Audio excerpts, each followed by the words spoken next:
خۆی لە کوردستان تێبینی دەکرێت لە جیاتی ئەوەی گەندەڵکار و مەلەفدار و ئەنی تاوانبارن دادگایی بکرێن. ئێمە هەر خەرچی ئەهلی ئیسلاح و مامۆستای ئاینی و ڕۆژنامە نووس و نووسەران دەبینین لە دادگا.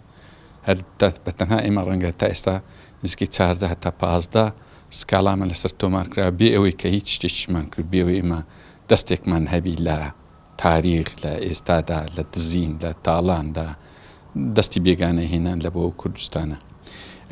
بەڵام بەگشتی دادگاییەکان ژیانی بڵین خەڵکی باشی تێدایە بە نەتیجەی خراپ نەگەیشتووە.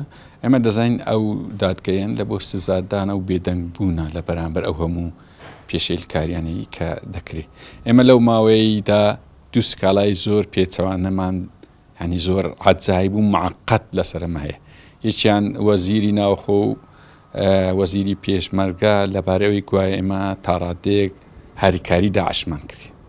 ئەو سکالای ئێستاش کە ئەو جارایی قسمەک لە سەلەفینە من باش نایەن ناسم سەر بە حیزبێکی ئیسلامی نەقیادەنا گوایە کتێبێک لە لای ئێمە بڵاو کرایتەوە دژ بە داعش، ئەوانیش مدعینە سەرم سوورمایە لە کوردستان چۆن دەسەڵات توانیتی خەڵکی ڕیژدار و حیزبی ئیسلامی وا لێ بکە کە سکاڵا لەسەر ئێمە بکەوە بەو جورئەتەش دیفاع لە داعش بکە لە کوردستان کە داعش ئەو هەموو تاوانەی کردی بەرامبەر هێزی پێشمەرگە بەرامبەر سنجار بەرامبەر خەڵکی کوردستان.